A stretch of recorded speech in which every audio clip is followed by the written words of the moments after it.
Hello everyone, I am Julia Austin, the Violence Prevention Coordinator and Advocate for Hands of Hope Resource Center in Todd and Morrison County. You can find us on our social media sites, Facebook, Twitter, Instagram, our blog, and YouTube to connect with us. All can be found simply by searching Hands of Hope Resource Center or going to the description below to find the links. You can also find us at our website, handsofhope.net. We are going to now jump right into our topic for the day, which is signs of financial abuse for youth. So let's get started.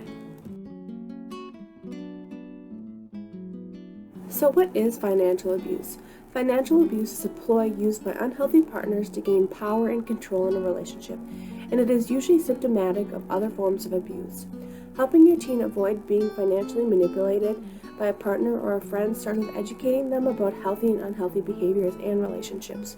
Here are signs your teen should look out for if they suspect they're in a financially abusive relationship.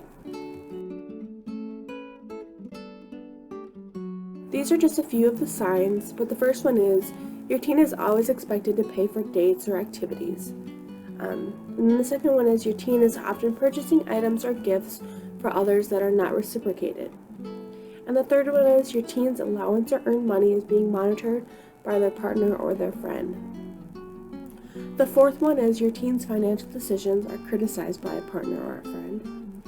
And the fifth one is your teen's partner demands access to their money. And the last one is your teen needs permission from their partner before they spend their money. So what can we do to prevent this from happening? Since conversation about financial abuse has traditionally taken a back seat to other forms of mistreatment, teens may overlook a potential abusive situation. If you suspect your teen is in a financially abusive relationship, here are 5 steps that you could follow. The first step that we want to allow you to maybe implement into your day-to-day lives with your youth is to just have that open dialogue and create that comfortable relationship about what constitutes financial abuse and how you can provide them resources and knowledge to help them make their own decisions through that process. It's really important to focus on the unhealthy behaviors in this area. Focus on behaviors that are not necessarily negative towards friends or partners, but allows the signals that you're there to support them and you're not going to judge them through their relationships. A great way of doing this involves asking your youth how specific behaviors make them feel. Offer your help, and finally offer to intervene if your youth is afraid or unsure of how to handle this situation appropriately. It's just really important to be that guide there, be that support through that decision making that they are going through. The second step that we want to provide you with today is to not tell your youth what to do. Allow them to have that option to make the decision that they feel is right. So, believe it or not, being supportive does not mean directing your youth to immediately end their relationship. If their unhealthy partner or friend is willing to change, their relationship may be salvageable.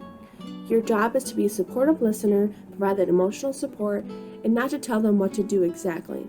And let's face it, simply telling a youth to do something can definitely not make the relationship stronger. It can make it more aggressive, and it can hinder the relationship overall. So it's really important to create that open conversation, that open dialogue about allowing your youth to have that independence and be able to make their decision making in a positive way.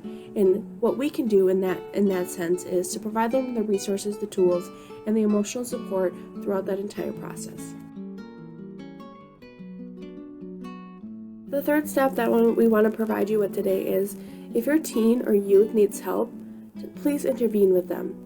If you suspect financial abuse is only one of the ways your youth is being controlled and manipulated in their relationship, then intervene immediately by contacting the National Domestic Violence Hotline or your local advocacy center. Abusive relationships are complex, and the weeks following a breakup are the most dangerous, whether it be just an intimate relationship or it be a friendship or a peer.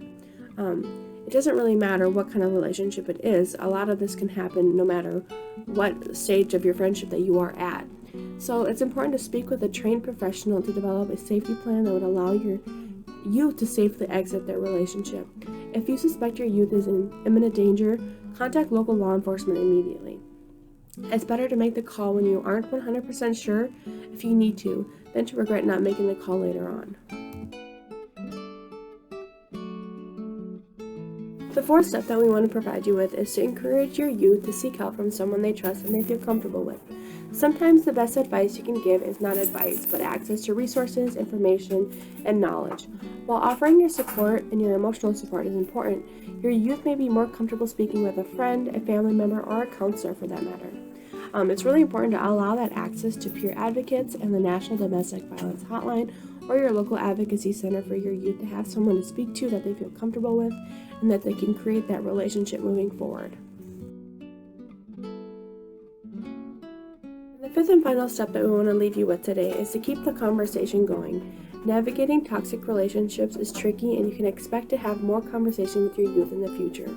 Continue to hear about their concerns, offering solutions whenever possible, and you may also use examples of unhealthy behaviors in popular television series as a catalyst for further conversation.